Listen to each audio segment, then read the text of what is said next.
तो स्टार्ट करते हैं। सोशल मीडिया मार्केटिंग सबसे इंपॉर्टेंट टॉपिक होता है, क्योंकि पूरे इंडिया में यदि आप एनालाइज करोगे या रिसर्च करोगे तो सबसे ज्यादा मार्केटिंग यदि किसी में होती है तो वो सोशल मीडिया में होती है। मतलब आपको क्लाइंट हर टाइप के मिलेंगे कि किसी को गूगल में एड रन करना है, किसी को एसईओ करना है, किसी को ईमेल मार्केटिंग करना है, सोशल मीडिया मार्केटिंग करना है, सब टाइप के लोग हैं।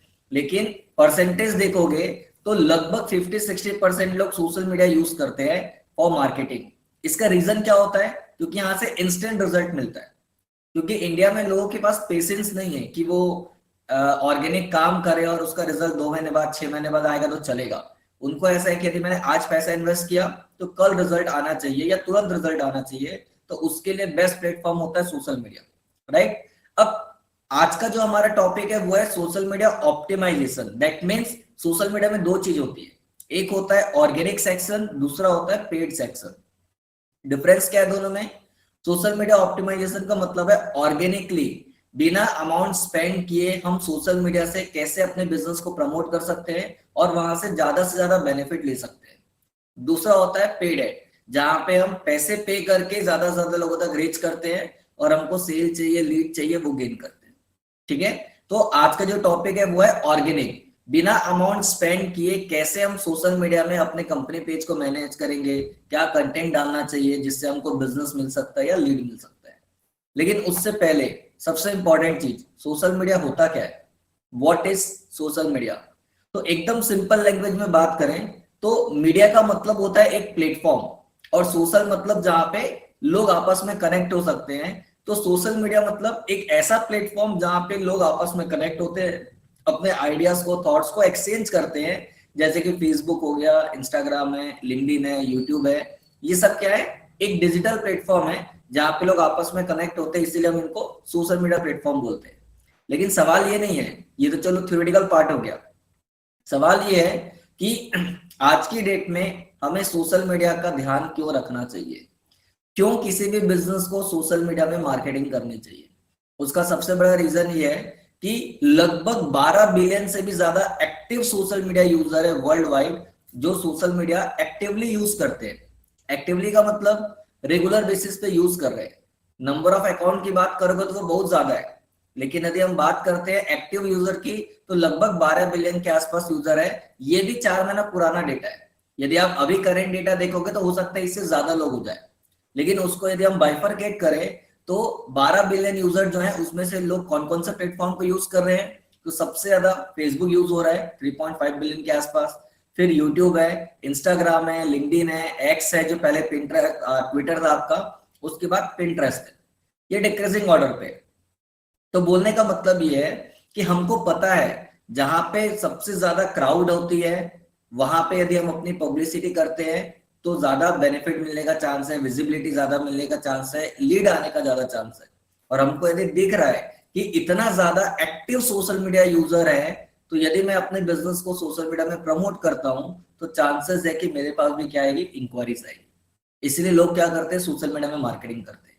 लेकिन सवाल ये है कि सोशल मीडिया के में मार्केटिंग करने से फायदा क्या क्या है? तो यहाँ पे कुछ मेजर बेनिफिट्स लिखा हुआ है, जैसे कि सबसे इंपॉर्टेंट ब्रांड अवेयरनेस। कल के सेशन में भी हमने देखा था कि सोशल मीडिया का जो पावर है, जब हमने बात की थी कि डिजिटल मार्केटिंग का क्या पावर है, तो ब्रांडिंग बनाने में बहुत ज्यादा बड़ा रोल प्ले करता है, जिसके लिए हमने एग्जांपल लिया था डॉली चाय वाला, यदि याद होगा तो। ठीक है, तो कहीं ना कहीं आपकी ब्रांड अवेयरनेस में सोशल मीडिया बहुत बड़ा रोल प्ले करता है, क्योंकि एकदम नॉमिनल कॉस्ट में आप अपनी विजिबिलिटी इतनी ज्यादा इंक्रीज कर सकते हो जो ट्रेडिशनल वे पे आपको लाखों करोड़ों रुपए स्पेंड करने पड़ेंगे। लेकिन उसके लिए एक राइट स्ट्रेटेजी यूज करनी पड़ेगी। दूसरा, वर्ल्ड वाइड कनेक्टिविटी। आप रायपुर में बैठे हो, आप पुणे में बैठे हो, आप दुर्ग में बैठे हो, आप लंदन में बैठे हो, कि ऑस्ट्रेलिया में बैठे हो, इंडिया के किसी भी कोने में हो, आप लोगों से कनेक्ट हो सकते हो और अपने आइडियाज को, अपने थॉट्स को या अपने प्रोडक्ट या सर्विस को उनको अप्रोच कर सकते हो। तो कोई लिमिटेशंस नहीं है। दूसरा, बेटर कस्टमर सेटिस्फेक्शन। आपका क्योंकि एक सोशल मीडिया अकाउंट होता है, बिजनेस अकाउंट होता है, उसकी वजह से हम क्या करते हैं? हम लोगों की प्रॉब्लम को वहां से एनालाइज करते हैं और उसको सॉल्व करने की कोशिश करते हैं। जैसे कि आपने देखा होगा टोल फ्री नंबर होता है अलग अलग कंपनी का, कि आपको कभी कोई प्रॉब्लम है तो टोल फ्री नंबर में जाके कॉल कर सकते हो। लेकिन जब हम कॉल करते हैं तो क्या होता है? वो आपको पूरा डायलिंग टोन होता है, मतलब वो ऑटो रिकॉर्डेड होता है कि आपको ये प्रॉब्लम है तो एक दबाए, वो प्रॉब्लम है तो दो दबाए, आपको 5-10 मिनट वो उसमें घुमाएगा और फिर जाके लास्ट में जो भी रियल पर्सन है उससे कनेक्ट करेगा। कभी कभी तो वो होता भी नहीं है। और कनेक्ट होने के बाद भी प्रॉब्लम क्या होती है कि आधा प्रॉब्लम आपने डिस्कस किया, बट किसी रीजन से नेटवर्क प्रॉब्लम हुआ या फोन कट गया, फिर दोबारा लगाओगे तो फिर से वही 10 मिनट का रामायण आप सुनो। और जब कोई कनेक्ट होगा तो कोई नया बंदा कनेक्ट होता है तो आप वापस जीरो से उसको सारी चीजें बताओ। लेकिन ये चीज को सॉल्व करने के लिए सोशल मीडिया में बड़ी बड़ी कंपनी क्या करती है, अपना अकाउंट रखती है, चाहे वो इंस्टाग्राम हो, चाहे एक्स हो, चाहे आपका फेसबुक है। यहाँ पे क्या होता है, वो कस्टमर रिलेशनशिप मैनेजमेंट की तरह काम करती है। आपको कोई प्रॉब्लम है, आप उनका अकाउंट ओपन करो, मैसेज में जाओ, जो भी आपकी प्रॉब्लम है आप वहां पे शेयर करो। क्योंकि वो अकाउंट इंडिया लेवल पे ऑपरेट होता है तो कहीं ना कहीं उस वो प्रायोरिटी में रख के आपको फोकस करके उसका सॉल्यूशन मिलता है। आप लोगों ने न्यूज में कई बार देखा होगा कि कोई रेलवे में जा रहा था या ट्रेन में जा रहा था, उस बंदे को कोई प्रॉब्लम थी, उसने ट्विटर में जाके आईआरसीटीसी को टैग करके अपना प्रॉब्लम डाला, 10 मिनट के अंदर उसके पास स्टाफ आ गया कि सर प्रॉब्लम क्या है। ठीक है, तो ये सोशल मीडिया की पावर है कि यदि हम किसी प्रॉब्लम में, जेन्युइन प्रॉब्लम में है, तो हम उस कंपनी को टैग करके अपनी प्रॉब्लम यदि बताते हैं तो वहां से रिजल्ट मिलने का भी चांस है। दूसरा, वेबसाइट ट्रैफिक। अब यदि आप अपने प्रोडक्ट और सर्विस को प्रमोट करते हो तो किसी को यदि उसके बारे में ज्यादा डिटेल में जानकारी चाहिए तो वो उसमें क्लिक करके आपकी वेबसाइट में जा सकता है, जिससे आपको इंक्वायरी मिलती है। दूसरा, एक अच्छा रिलेशनशिप आप लोगों से बिल्ड कर सकते हो, लीड जनरेट कर सकते हो ऑर्गेनिकली। जरूरी नहीं कि खाली हम पेड एड रन करेंगे तभी आपको लीड जनरेट होगा, ऑर्गेनिक भी आप लीड जनरेट कर सकते हो। उसका तरीका अभी आगे आपको समझ में आएगा कि कैसे जनरेट होता है। उसके अलावा होता है कॉस्ट इफेक्टिव। यदि मैं पेड एड की भी बात करूं तो भी कहीं ना कहीं सोशल मीडिया कॉस्ट इफेक्टिव है, मतलब सस्ता है। और यदि ऑर्गेनिक की बात करेंगे तो यहाँ पे तो आपको वैसे भी पैसा नहीं लगता, फ्री है। कोई भी सोशल मीडिया प्लेटफॉर्म यूज करने के लिए आपको कोई भी पेमेंट करने की जरूरत नहीं होती है। एंड लास्ट होता है मैक्सिमम रीच। आप जितने ज्यादा से ज्यादा लोगों तक पहुंचना चाहते हो आप पहुंच सकते हो, बस उसके लिए प्रॉपर स्ट्रेटेजी और फनल आपको रेडी करके करना पड़ेगा। रैंडम यदि आप कोई भी पोस्ट डालोगे तो आपकी रीच ज्यादा लोगों तक नहीं जाएगी। ठीक है, तो ये कुछ मेजर बेनिफिट है जो सोशल मीडिया से हमको मिलते हैं। लेकिन यदि आपको सोशल मीडिया में एंटर करना है या सोशल मीडिया में जॉब करना है तो सबसे इंपॉर्टेंट चीज होती है कंटेंट, जिसको हम बोलते हैं कंटेंट इज अ किंग। और यदि आप इस फील्ड में एंटर करते हो तो कंपनी आपसे 3 चीज डिमांड करती है। ठीक है, पहला, आप कितने क्रिएटिव हो। यदि आप क्रिएटिव माइंडसेट के हो तो सोशल मीडिया में आपका वेलकम है, क्योंकि रेगुलर बेसिस पे नए नए कंटेंट आपको सोशल मीडिया में पोस्ट करने हैं। रिलेटेड जो ट्रेंड होंगे उस ट्रेंड को अपने फील्ड से कंबाइन करके आपको कंटेंट बनाना है। तो यदि आप क्रिएटिव हो गए तभी तो ये चीज कर पाओगे। तो पहला उनका डिमांड होता है कि आप क्रिएटिव माइंडसेट के हो। दूसरा, आपकी लैंग्वेज पे कमांड अच्छी होनी चाहिए। अभी लैंग्वेज पे कमांड का मतलब क्या है, जैसे कि अभी छत्तीसगढ़ की हम बात करें, हम रायपुर में हैं तो यहाँ पे लोकल लैंग्वेज क्या यूज होता है, हिंदी। तो आप यदि हिंदी में अपना कंटेंट बना रहे हो तो हिंदी में आपका कमांड अच्छा होना चाहिए, मतलब जो भी सेंटेंस आप फ्रेम करोगे वो अपीलिंग होना चाहिए, इंपैक्टफुल होना चाहिए। ऐसा नहीं कि कोई सेंटेंस आप बना रहे हो जो थोड़ा सा उतना अच्छा नहीं है। ठीक है, इंग्लिश में कैसा होता है, कोई भी सेंटेंस फ्रेम कर रहे हो और थोड़ा भी ग्रामेटिकल मिस्टेक हुआ तो उसका मीनिंग चेंज हो जाता है। वैसे ही हर लैंग्वेज पे होता है, थोड़ा भी सेंटेंस यदि प्रॉपर नहीं करोगे तो मीनिंग जो आप बोलना चाहते हो उसके बदले कुछ और निकल सकता है। तो आप जिस भी लैंग्वेज पे काम करने वाले हो उस लैंग्वेज में आपका कमांड अच्छा होना चाहिए, क्योंकि लैंग्वेज कोई आपको सिखा नहीं सकता। ठीक है, तीसरा इंपॉर्टेंट होता है कि एटलीस्ट 50% आपको सोशल मीडिया का नॉलेज होना चाहिए। कोई भी कंपनी एज अ फ्रेशर ये कभी एक्सपेक्ट नहीं करते कि आपको 100% नॉलेज हो, क्योंकि उसको पता है कि आप अभी फ्रेशर हो, आपने चीजें सीखी है और हर कंपनी के काम करने का तरीका अलग अलग होता है। तो जब आप उस कंपनी में जाओगे तो 1-8 महीने की ट्रेनिंग वो आपको देगा, 1.5 महीने की ट्रेनिंग वो आपको देगा, वो अपने काम करने का तरीका या कल्चर समझा देंगे, लेकिन क्रिएटिविटी और लैंग्वेज वो आपका बिल्ड नहीं कर सकते। इसीलिए ये 3 चीज पे वो ज्यादा फोकस करते हैं, तभी आप इस फील्ड में एंटर कर सकते हो। लेकिन अब सवाल आता है कि चलो ये तो बात की बात है, हम कोर्स करेंगे तो धीरे धीरे सीख जाएंगे कैसे करना है क्या करना है। लेकिन यदि आप किसी कंपनी पेज को मैनेज कर रहे हो तो किस टाइप का कंटेंट आप उसमें डालोगे, क्योंकि अभी हम बात कर रहे हैं social media optimization, that means organic कैसे हम अपने बिजनेस को प्रमोट कर सकते हैं। तो ऑर्गेनिक यदि आपको प्रमोशन करना है तो मेन फोकस क्या होता है, आप फेसबुक इंस्टाग्राम में अपना अकाउंट क्रिएट करोगे, उसकी बेसिक सेटिंग होती है जो वन टाइम होती है। उसके बाद रेगुलर बेसिस पे आपको क्या करना है, उस कंपनी के बिहाफ में आपको पोस्ट डालना है, चाहे आप रील डालो, चाहे इमेज डालो, या जो भी आपको डालना है। लेकिन प्रॉब्लम ये है किस टाइप का कंटेंट आप सोशल मीडिया में पोस्ट करोगे। तो उसके लिए बहुत लोग कंफ्यूज होते हैं, क्योंकि पर्सनल अकाउंट में तो सोचने की जरूरत नहीं पड़ती है। कभी घूमने गए तो वहां का सीन का फोटो क्लिक करके डाल दिया, कभी पार्टी में गए तो उसका फोटो क्लिक करके डाल दिया, कभी कोई नया चीज आपने खरीदा है उसको सेलिब्रेट कर रहे हो तो उसकी फोटो या वीडियो लेके आपने डाल दी। तो पर्सनल अकाउंट में आपको जो डालना है डालो, उसमें कोई दिक्कत नहीं है। और क्योंकि वो आपका पर्सनल अकाउंट है, आप कुछ भी पोस्ट करते हो तो आपके जितने भी नोन है, चाहे उसका फॉलोअर बोलो या फ्रेंड्स लिस्ट में जो है उनको बोलो, वो आपके पोस्ट को एंगेज करते हैं, मतलब लाइक करते हैं, कुछ लोग कमेंट भी करते हैं, ठीक है। लेकिन बिजनेस अकाउंट में हम कुछ भी यदि डालेंगे तो हमारा जो टारगेट ऑडियंस है जिससे हमको बिजनेस मिलेगा वो एंगेज होगा कि नहीं होगा ये हमको नहीं पता। इसीलिए बिजनेस पेज यदि हम मैनेज कर रहे हैं तो हमको अलग अलग टाइप के पोस्ट का नॉलेज पहले होना चाहिए, जिससे पता चले कि कौन सा पोस्ट ज्यादा हमको पोस्ट करना चाहिए और कौन सा कम डालना चाहिए, ठीक है। जैसे कि डिफरेंट टाइप ऑफ पोस्ट जो है, इसको इजी लैंग्वेज पे समझाने के लिए मैं पोस्ट को अलग अलग टाइप में डिवाइड कर दिया है। सबसे पहला चीज है आपका इंफॉर्मेशनल पोस्ट। मतलब आपको यदि नया ब्रांड है या सोशल मीडिया पे आप नए नए आए हो तो कोशिश करो कि आप वैल्यूएबल कंटेंट ज्यादा शेयर करो, ऐसा कंटेंट शेयर करो जिसमें लोगों को वैल्यू क्रिएट हो रही है, ठीक है, इंफॉर्मेशन आप प्रोवाइड कर रहे हो। लेकिन हमारा एक objective back end of the mind होना चाहिए कि हमको सोशल मीडिया से बिजनेस चाहिए। हम यहाँ पे यदि टाइम दे रहे हैं, पोस्ट बना रहे हो, आप किसी को हायर करके उसको पे कर रहे हो, तो आपको इन द एंड क्या चाहिए, बिजनेस चाहिए। लेकिन हम यहाँ पे डायरेक्ट प्रमोशन इसलिए ज्यादातर नहीं करते क्योंकि लोग हमसे भी स्मार्ट है। यदि आप डायरेक्ट प्रमोशन करोगे तो क्या होगा, लोग उसको इग्नोर करेंगे, ठीक है। सीधा सीधा एग्जांपल है, आप कोई भी मूवी देखने जाते हो तो क्या होता है, जब बीच में इंटरवल होता है तो हमको पता है कि वहां पे 15-20 मिनट क्या आएगा, ऐड आएगा। तो हम जैसे इंटरवल होता है हम बाहर चले जाते हैं, कुछ लोग वॉशरूम जाते हैं, कुछ लोग ऐसे ही बाहर घूमने के लिए निकल जाते हैं, कुछ लोगों को कुछ चाहिए तो इसलिए जाते हैं। 5-10 मिनट में उनका वो चीज पूरा हो जाता है, लेकिन फिर भी वो अंदर जल्दी नहीं आते, क्यों, पता है कि अभी ऐड चल रहा होगा। सेम थिंग यदि आप टीवी देख रहे हो, कोई सीरियल देख रहे हो, मूवी देख रहे हो और बीच में कोई ब्रेक आता है, हम उसको इग्नोर करते हैं और चैनल चेंज कर देते हैं, भले 2 मिनट ही सही, चैनल चेंज कर देते हैं। क्यों, क्योंकि जब आपको पता चलता है कि वो ऐड है तो आपको लगता है कि वो आपके काम का नहीं, आप उसको इग्नोर करते हो। इसीलिए हमको क्या करना है, हमको प्रमोशन करना है लेकिन इनडायरेक्ट वे पे, ठीक है। तो हमको सबसे ज्यादा क्या करना है, नया अकाउंट है तो इन्फॉर्मेशनल पोस्ट ज्यादा शेयर करना है।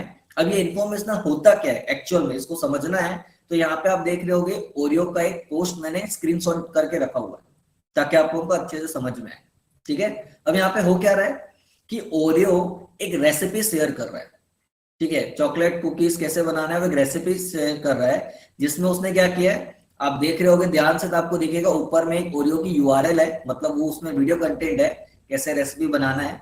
लेकिन पोस्ट में उसने क्या किया है, अलग अलग इंग्रेडिएंट का कोलाज बना के डाल दिया ताकि लोगों को देख के यदि पसंद आएगा तो हो सकता है वो वीडियो देखे, और यदि पसंद आएगा तो ट्राई कर सकते हैं। अब एक चीज सोचो, ओरियो का काम क्या है, वो कुकीज सेल करता है, बिस्किट वगैरह सेल करता है। अब वो बिस्किट सेल करता है और यहाँ पे वो रेसिपी शेयर कर रहा है, इसका कोई लिंक है क्या, नहीं है। तो हमको किसी भी टाइप का कंटेंट नहीं डालना है, हमको ऐसा कंटेंट डालना है जो इन्फॉर्मेटिव हो, लेकिन इससे उसको बेनिफिट हो रहा है। कैसे बेनिफिट हो रहा है, अब वो रेसिपी में बता रहा है, जिनको भी नया नया रेसिपी या डिश ट्राई करने का शौक होगा वो क्या करेंगे, इस वीडियो को देखेंगे। जब वो इस वीडियो को देखेंगे तो वो क्या बता रहा है कि आपको यदि चॉकलेट बॉल रेसिपी बनानी है तो उसके लिए आपको बटर चाहिए, आपको चॉकलेट चाहिए, आपको कुकीज चाहिए।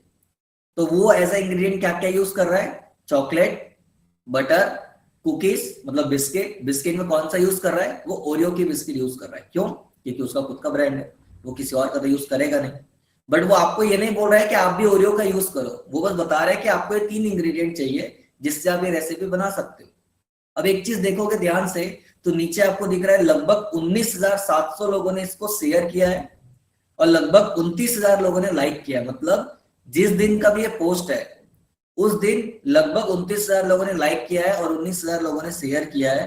अब सोचो कि यदि मैं 20-25,000 लोग भी लेके चलूं, 20-25,000 लोग यदि इस पोस्ट को देख रहे हैं, वीडियो को देख रहे हैं, और उसमें से जिनको भी पसंद आएगा यदि वो ट्राई करना चाहेंगे तो उसमें से यदि 1000 लोगों ने भी ट्राई करने के नाम पे इसको चालू किया और मार्केट से इंग्रेडिएंट लेके आएंगे, तो हो सकता है कि उस 1000 में से 100 ऐसे लोग होंगे जो ओरियो का ही बिस्किट लेके आएंगे। क्यों?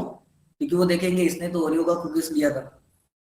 लेकिन ऐसा जरूरी नहीं है, लेकिन क्योंकि उसने उस तरीके से प्रेजेंट किया कि हमारे माइंड में बैठ जाएगा कि यार उसने बटर लिया, चॉकलेट लिया और ओरियो का कुकीज लिया, तो हम भी वही खरीद के लाएंगे। तो इनडायरेक्टली क्या हो रहा है, ओरियो के प्रोडक्ट का सेल हो रहा है।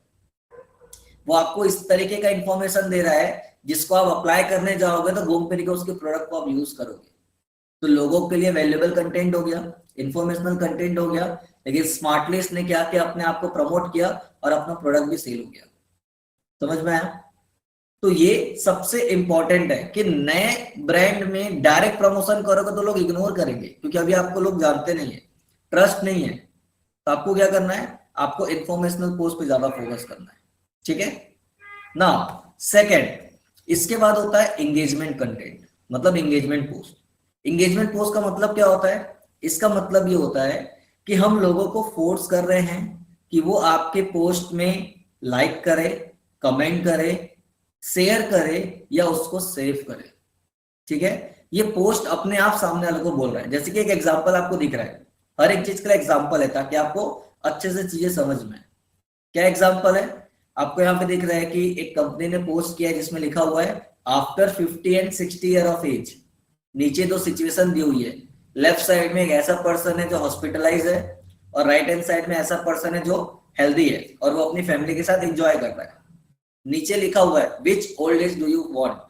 अब आप सोचो कि जो भी ये पोस्ट को देखेगा और यदि ये क्वेश्चन कर रहे हैं कि कौन से ओल्ड एज आप चाहते हो, तो हर एक बंदा फिट रहना चाहता है, कोई भी बीमार रहना नहीं चाहता या हॉस्पिटल में रहना नहीं चाहता है।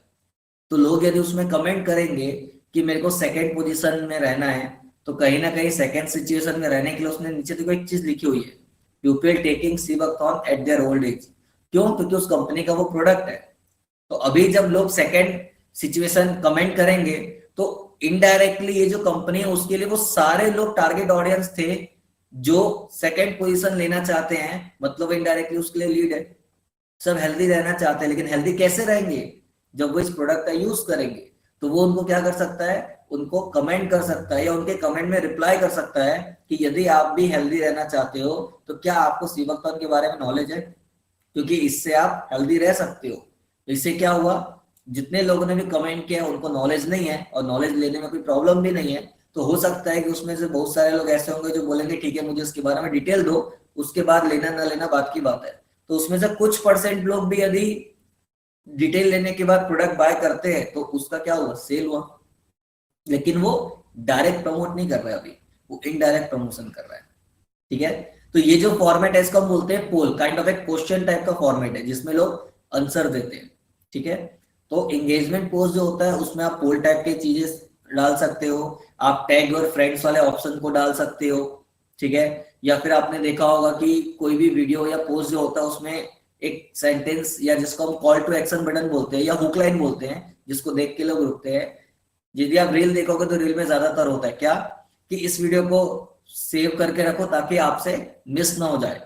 मतलब स्टार्टिंग का एक लाइन वो आपको प्रॉब्लम को डिस्कस करेगा और उसके सॉल्यूशन के लिए ये वीडियो पूरा देखे, बट पूरा देखने के पहले इसको सेव कर ले ताकि ये मिस ना हो जाए। तो आप क्या करते हैं, आप उसको सेव करते हैं। कई ऐसे वीडियो आपने देखे होंगे या रील देखे होंगे जिसमें लोग क्या करते हैं, आपको कोई टिप्स एंड ट्रिक्स बताते हैं और उसका डिटेल वर्जन या उसकी लिंक जानने के लिए आप डीएम में ये वर्ड टाइप करो, XYZ जो भी वर्ड होता है। तो जब आप कमेंट में जाके वो वर्ड टाइप करते हो और उनको फॉलो करते हो तो क्या होता है, आपके पर्सनल मैसेज आता है, मतलब पर्सनली मैसेज आता है उस पर्टिकुलर चीज का लिंक। लेकिन आपका काम तो हो गया, आपको लिंक चाहिए था, लिंक मिल गया, लेकिन यहाँ पे हुआ क्या, इंगेजमेंट हुआ, आपने कमेंट किया। तो ये एक्टिविटी लोग क्यों कराते हैं?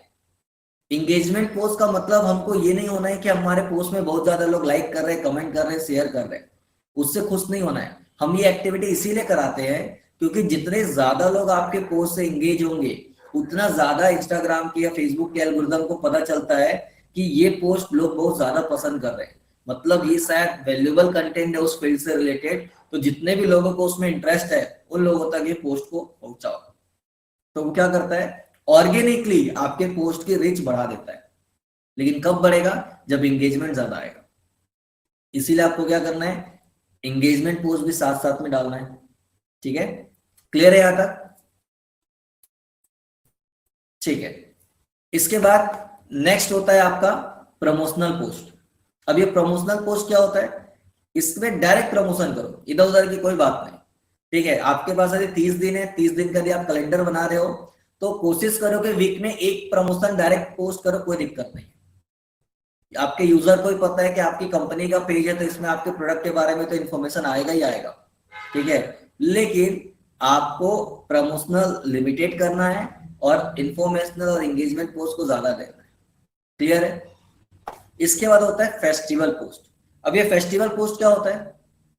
फेस्टिवल मतलब कोई प्रमोशन नहीं, कोई इंफॉर्मेशन नहीं, कोई एंगेजमेंट नहीं, सीधा बेस्ट विशेष।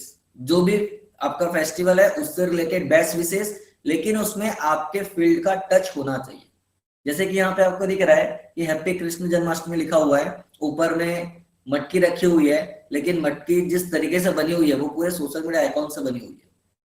और क्योंकि हमारा फील्ड क्या है, सोशल मीडिया डिजिटल मार्केटिंग से रिलेटेड है, तो वो फील्ड का टच जो है वो उसमें हाईलाइट हो रहा है।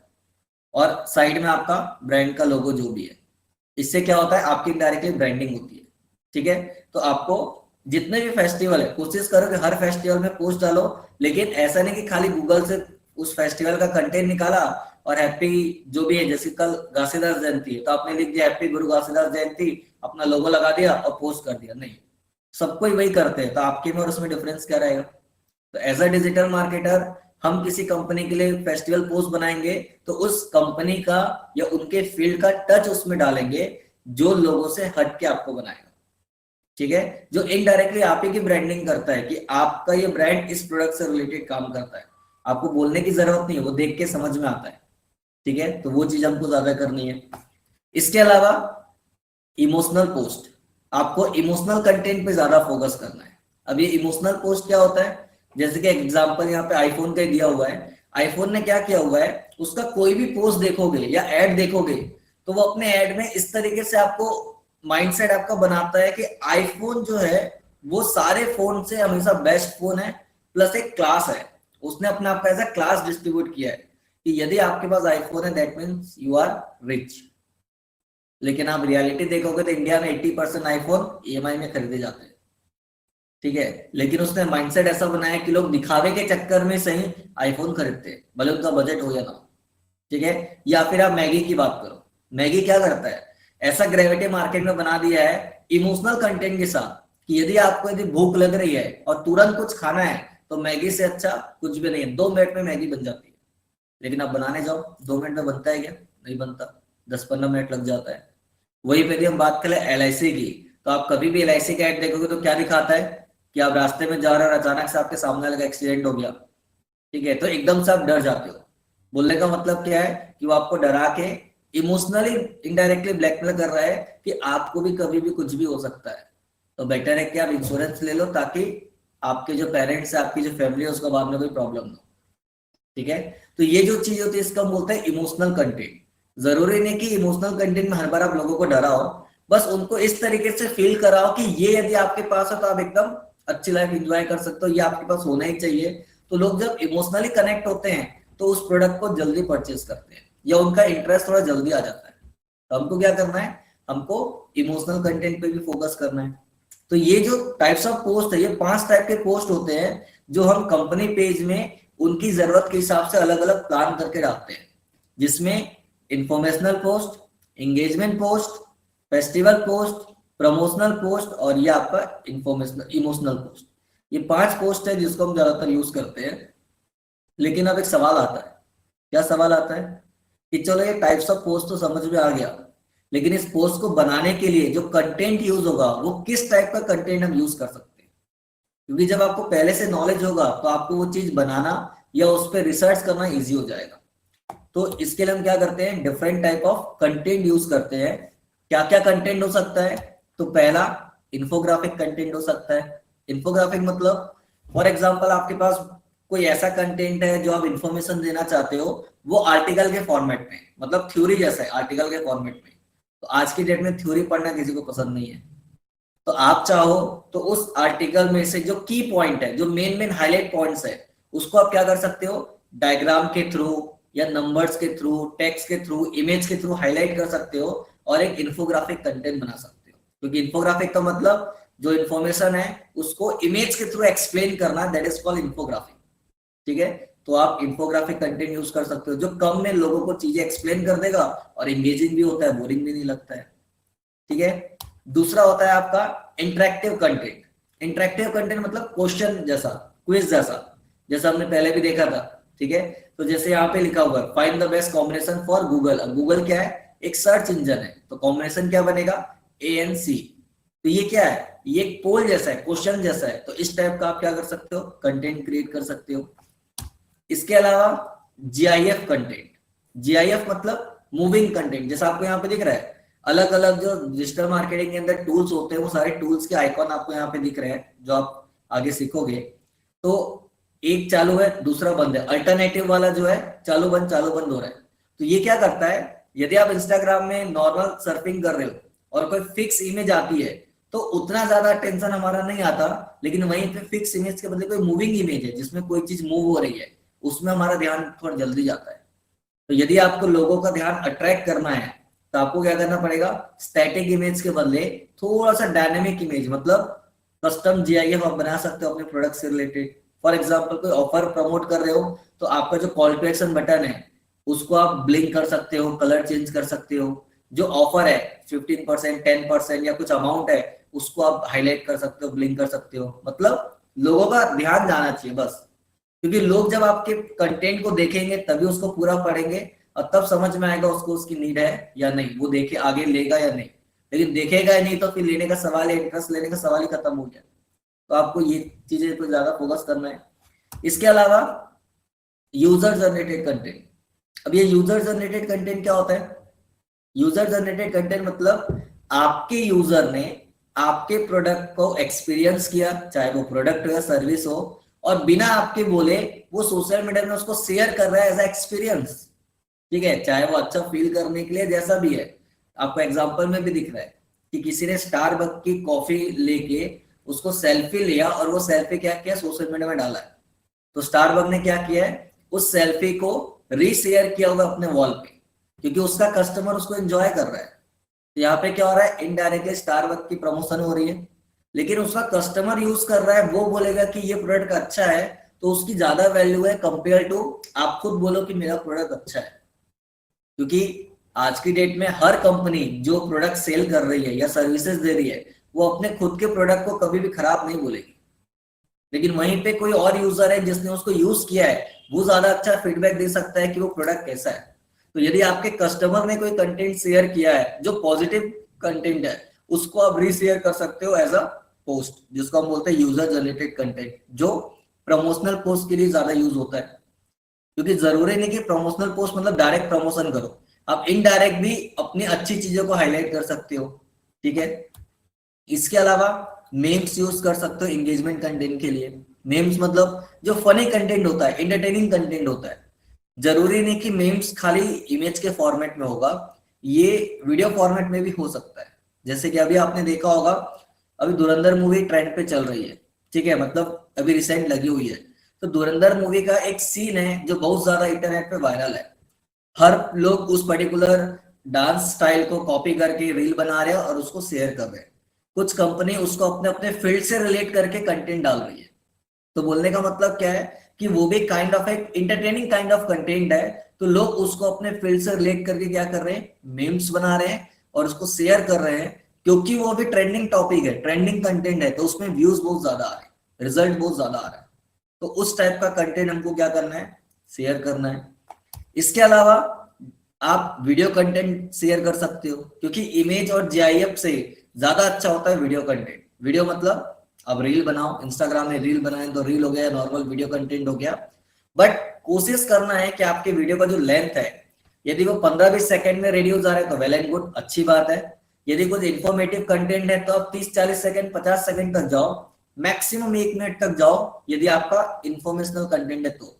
लेकिन यदि एंगेजमेंट टाइप ऑफ कंटेंट है, प्रमोशनल टाइप ऑफ कंटेंट है, कोशिश करो कि 30-40 सेकंड के अंदर कवर हो जाए, अदरवाइज लोग देखना पसंद नहीं करते। ठीक है। हालांकि इंस्टाग्राम में लिमिट आ चुकी है कि आप 3 मिनट तक का कंटेंट डाल सकते हो एज अ रील, लेकिन 3 मिनट तक का रील डालोगे वो अपनी जगह है, लेकिन देखेगा कौन? क्योंकि आपका जो वीडियो होता है, जो कंटेंट होता है, वो स्टार्टिंग के 5 सेकंड में डिसाइड हो जाता है कि आपका वीडियो देखेगा या नहीं देखेगा सामने वाला। तो आपका कंटेंट ही इतना अच्छा होगा तो फिर कितना भी बड़ा वो देख सकता है, लेकिन ज्यादातर लोग जो पसंद करते हैं वो शॉर्ट कंटेंट ज्यादा पसंद करते हैं। तो कोशिश करो कि आप 15-20 सेकंड 30 सेकंड का वीडियो बनाओ। अब इसके अलावा आप टेस्टिमोनियल शेयर कर सकते हो। जरूरी नहीं कि प्रमोशनल अपने प्रोडक्ट के लिए या ऑफर का भी है तभी आप डालोगे। क्लाइंट टेस्टिमोनी भी डाल सकते हो कि किसी ने, क्लाइंट ने अच्छा फीडबैक दिया हुआ है तो उसको आपने अच्छा सा फ्रेम किया, फ्रेम करके आपने सोशल मीडिया में डाल दिया। कभी ऐसा कोई क्लाइंट होगा जो वीडियो में बोल सकता है, तो बेटर है कि आप क्या करो, आप वीडियो में उस चीज को उससे रिकॉर्ड करवाओ, अपना साइड में लोगो डाल के एक अच्छा सा कैप्शन यूज करके आप क्या कर सकते हो, उसको शेयर कर सकते हो। थोड़ा ज्यादा इफेक्टिवली काम करता है वो। ठीक है। इसके अलावा कभी आप लाइव आ सकते हो। सर जी बोलिए। ये इन्फोग्राफिक कंटेंट के बारे में बताएंगे क्या फिर से? कौन सा इन्फोग्राफिक कंटेंट? जी जी जी, ये आपका इन्फोग्राफिक कंटेंट क्या होता है, जैसा आपको यहाँ पे दिख रहा है, इन्फोग्राफिक का मतलब होता है आपकी जो इन्फॉर्मेशन है उसको इमेज के फॉर्मेट में। इमेज मतलब खाली यदि टेक्स्ट टेक्स्ट लिख दोगे तो बोरिंग हो जाएगा, वो भी थ्योरी जैसा हो जाएगा। तो लोग क्या करते हैं, थोड़ा सा इमेज, थोड़ा सा आपका टेक्स्ट, थोड़ा सा नंबर मिक्स करके एक अट्रैक्टिव इमेज बनाते हैं। अब जैसे कि यहाँ पे तो चलो ये है, मैं आपको क्या करता हूँ, गूगल में जाके सर्च करके दिखाता हूँ कि इन्फोग्राफिक कंटेंट होता कैसे, तो ज्यादा अच्छे से समझ में आएगा। जैसे कि यहाँ पे मैं फ्री पिक में आता हूँ, या चलो पिंटरेस्ट में आता हूँ, ज्यादा अच्छे से समझ में आएगा। पिंटरेस्ट, पिंटरेस्ट में आ गए, ओपन होने में टाइम लग रहा है, तब तक हम फ्री पिक ओपन करते हैं। ठीक है। यहाँ पे मैंने डाल दिया डिजिटल मार्केटिंग इन्फोग्राफिक। ठीक है, तो यहाँ पे ये दिख रहा है, ये क्या है, इन्फोग्राफिक कंटेंट है। ठीक है, मतलब ये टेम्पलेट है, बट आपको दिख रहा है कि बीच में कंटेंट इमेज आ गया, यहाँ पे इमेजेस है, एक हेडलाइन है, उसके नीचे छोटा छोटा डिस्क्रिप्शन है। ठीक है, जिसको की पॉइंट हम बोलते हैं। ठीक है, ये चीज ये रहा, एडवर्टाइजिंग इन्फोग्राफिक, इमेज हो गया और टेक्स्ट हो गया, जिसमें टेक्स्ट लिमिटेड होता है और इमेज से हम ज्यादा एक्सप्लेन करने की कोशिश करते हैं। ठीक है, उसको बोलते हैं infographic. Okay sir, thank you. Now अब कहाँ पे थे हम, आपका टेस्टिमोनियल। टेस्टिमोनियल के बाद आता है आपका लाइव। आप लाइव स्ट्रीमिंग कर सकते हो और उसमें इंफॉर्मेटिव कंटेंट दे सकते हो। ठीक है, कभी आप चाहो तो आपके जितने भी एफएक्यूज होते हैं, फ्रीक्वेंटली आस्क्ड क्वेश्चन जो हम बोलते हैं, ठीक है, जितने भी एफएक्यूज टाइप ऑफ क्वेश्चन होते हैं उसको आप नोट डाउन करके रखो, और अपने फील्ड से रिलेटेड कोई एक्सपर्ट है उसको बुला के लाओ। और क्या कर सकते हो, लाइव आप पॉडकास्ट क्रिएट कर सकते हो जिसमें लोगों के क्वेश्चन को आप बोल रहे हो और उसका आंसर दे रहे हो।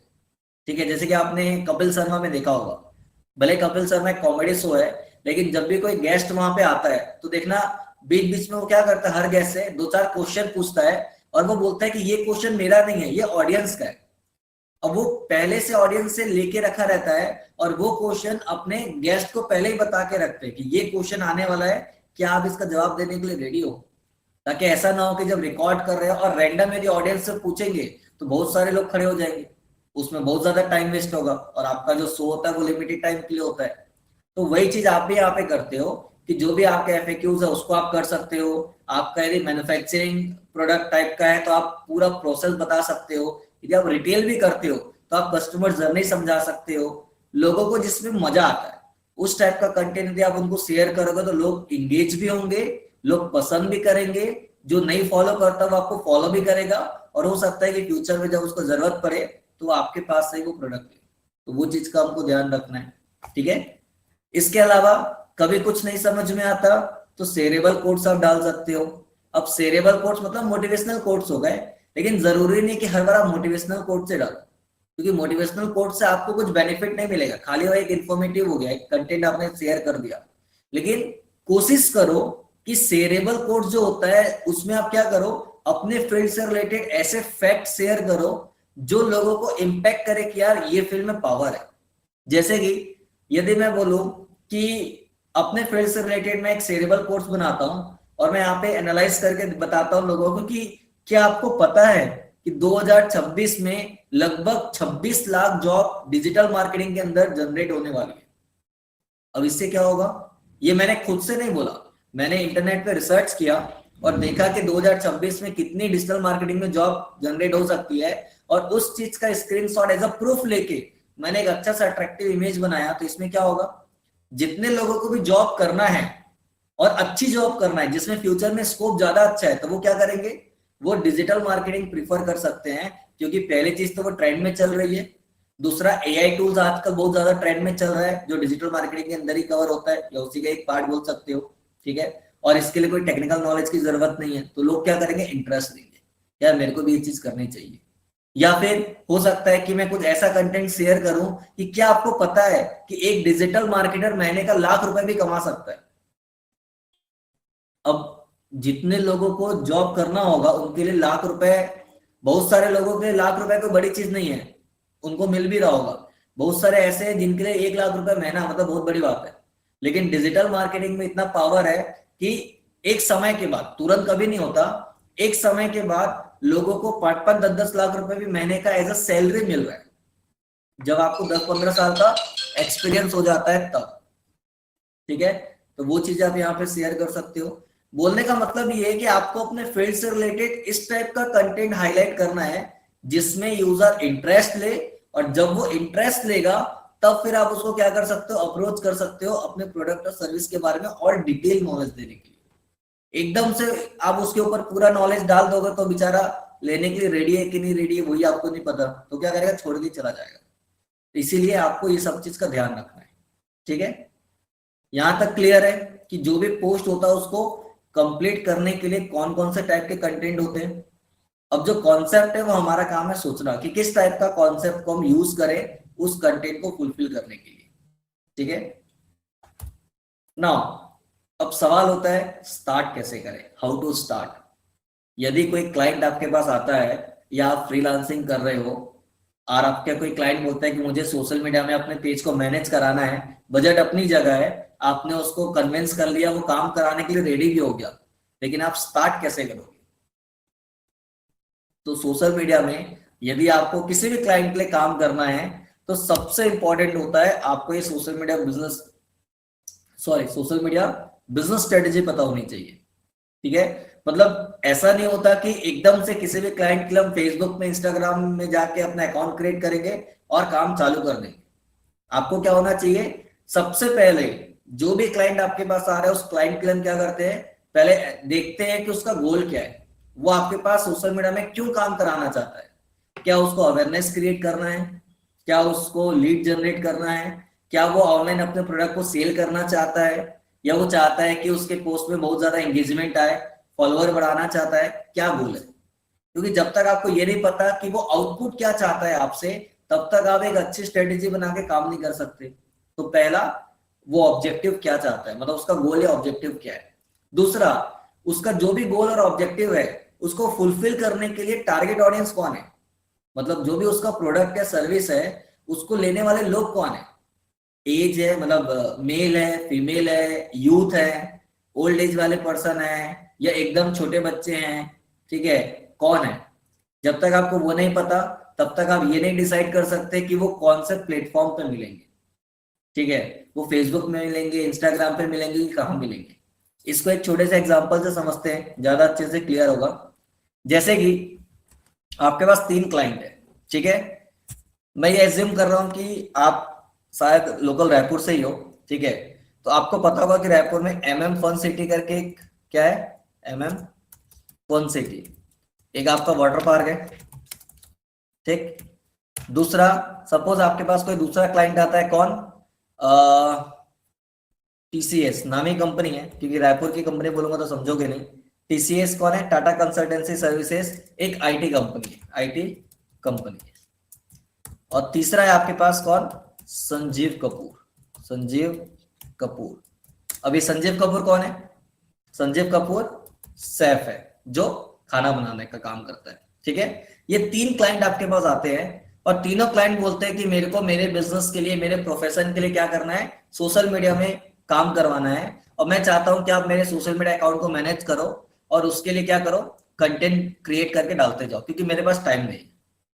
तो आप क्या ये बता सकते हो कि कौन से क्लाइंट के लिए कौन सा सोशल मीडिया प्लेटफॉर्म बेस्ट है?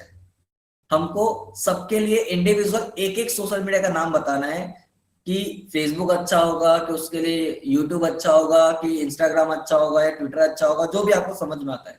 सबके लिए एक एक बताना है। क्या आप बता सकते हो? फन सिटी के लिए फेसबुक बेटर रहेगा। ठीक है, एमएम फन सिटी के लिए हम लिख लेते हैं अभी के लिए फेसबुक। टीसीएस के लिए? टीसीएस के लिए फेसबुक या इंस्टाग्राम दोनों सही है सर। अच्छा ठीक है, यहाँ पे लिख लेते हैं फेसबुक और इंस्टाग्राम। ठीक है, संजीव कपूर के लिए यूट्यूब या फिर इंस्टाग्राम, जिसमें अपन वो भेज सके वीडियो, वो वीडियोस अपन अपलोड कर सके। ठीक है, यूट्यूब और इंस्टाग्राम। इंस्टाग्राम। चलो, अब देखते हैं ये सही है कि गलत है। ठीक है जी। ना, फेस आपका ये एनालाइज करना जरूरी है कि एमएम फन सिटी के लिए टारगेट ऑडियंस कौन है। ज्यादातर एमएम फन सिटी यूथ। कौन जाता है? यूथ। ठीक यूथ है, सर। यूथ कौन से प्लेटफॉर्म पे ज्यादा अवेलेबल है? फेसबुक में अभी सर। यूथ फेसबुक में नहीं है, यूथ फेसबुक और इंस्टाग्राम। इंस्टाग्राम पे है। हाँ, फेसबुक फेसबुक में और कौन है? इंस्टाग्राम। फेसबुक में ज्यादातर 30 साल के ऊपर वाले लोग ज्यादा है। अच्छा। आप यदि रिसर्च करोगे तो भले अकाउंट बना होगा लोगों का, लेकिन जी ज्यादातर यूथ इंस्टाग्राम में एक्टिव है कंपेयर टू फेसबुक। जी ठीक है, तो ऐसा नहीं कि हम इसके लिए फेसबुक में नहीं जा सकते, लेकिन यदि मैंने एक प्लेटफॉर्म की बात की तो इसके लिए इंस्टाग्राम प्रेफरेबल है। जी। दूसरा, टीसीएस के लिए मैंने पहले क्लियर कर दिया कि ये एक आईटी कंपनी है। अब आईटी कंपनी मतलब इसके सारे लोग कौन है? प्रोफेशनल लोग हैं। प्रोफेशनल होगा। फेसबुक में लोग टाइम पास के लिए आते हैं, फेसबुक इंस्टाग्राम पे। तो टाइम इसके पर। लिए काम यहाँ पे नहीं आएगा, इसके लिए कहाँ पे आएगा? लिंक्डइन पे काम आएगा। क्योंकि टीसीएस में एक एक सॉफ्टवेयर का काम या एक एक सर्विस का काम लाखों में होता है। अच्छा। इंस्टाग्राम में लाख रुपए की चीज तुरंत नहीं बिकेगी, लेकिन लिंक्डइन में वो चीज तुरंत बिक जाएगी। क्यों? क्योंकि वहां पे वैसे लोग हैं। ठीक है, वही चीज संजीव कपूर का पूरा कंटेंट, क्योंकि वो शेफ है, खाना बनाने का काम करता है, तो इंस्टाग्राम के कंपेयर में यूट्यूब में उसको ज्यादा बेनिफिट मिलेगा। क्यों? जी। आप खुद सोचो, आपको यदि फुल घर में कोई सब्जी बनानी है, घर में कोई नहीं आ फुल रहा है, आपको खाना बनाना है, एप्लीकेशन। हाँ, हम यूट्यूब में जाके सर्च करते हैं। पूरा ठीक है, रेसिपी प्रोग्राम। हाँ तो जी। बोलने का मतलब ये है कि आपको थोड़ा सा सोचना है कि जो भी आपका कस्टमर है उसका टारगेट ऑडियंस कौन है, जी वो कहाँ पे अवेलेबल होगा, वहां पे हम मार्केटिंग करेंगे तो बेनिफिट थोड़ा ज्यादा मिलेगा। जी। ठीक है ना। सब। इसके बाद अब आपको पता चल गया कि वो कौन से प्लेटफॉर्म पे अवेलेबल है, तो उसके बाद आपको क्या करना है? थोड़ा सा मार्केट रिसर्च करना है। किस चीज के लिए? कि मार्केट में ट्रेंड क्या चल रहा है। ठीक है, आपको ये देखना है कि मार्केट में ट्रेंड क्या चल रहा है। ट्रेंड मतलब जो भी चीजें जो वायरल दिख रही है। अब आपको कैसे पता चलेगा? सपोज आप कोई भी टूल यूज नहीं कर रहे हो, तो आपको आइडिया कैसे मिलेगा कि कौन सा चीज ट्रेंड में चल रहा है? उसके लिए आपको क्या करना है? उसके लिए यदि आप सोशल मीडिया में एक्टिव हो तो आपको बाय डिफॉल्ट समझ में आ जाएगा कि क्या ट्रेंड में चल रहा है। कैसे? जैसे कि आप कोई भी रील आप देखोगे तो हर 5वीं 6वीं रील के बाद वही वाला रील आपके सामने आ जाएगा, वही न सेम कॉन्सेप्ट का रील जो कोई और बनाया होगा।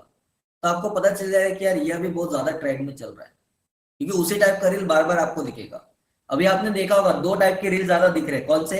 एक तो धुरंधर मूवी का रील, दूसरा एक रील है जिसमें लोग क्या कर रहे हैं, गाना मेरे को भी नहीं पता क्योंकि हिंदी में है ही नहीं। ठीक है, वो कोई साउथ इंडियन मूवी का शायद सॉन्ग है।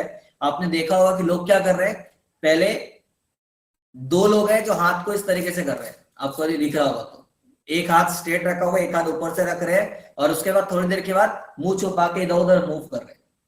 ठीक है, और बैकग्राउंड में जो भी ऑडियो चल रहा है। ठीक है, यदि आपने देखा होगा तो। ठीक है, तो बोलने का मतलब क्या है कि अभी ये जो दो कंटेंट है ये ज्यादा ट्रेंड में चल रहा है। ठीक है, तो आप यदि अभी जो ट्रेंड में चल रहा है उससे रिलेटेड यदि कंटेंट बनाओगे तो उसका वायरल होने का चांसेस थोड़ा ज्यादा है। तो आपको ये पता होना चाहिए कि मार्केट में किस टाइप का कंटेंट ज्यादा चल रहा है।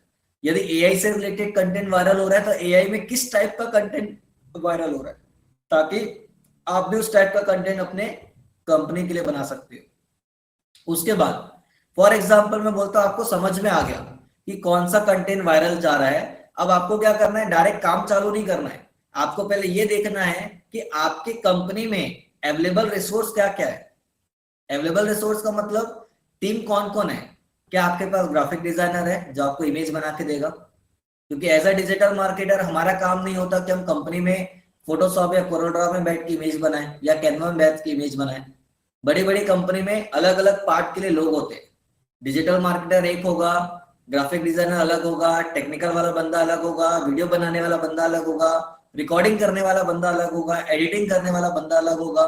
ये सब अलग अलग लोग होते हैं, ठीक है। तो आप जहां भी जॉब कर रहे हो आपको ये देखना है कि आपके रिसोर्स कौन कौन है। क्यों?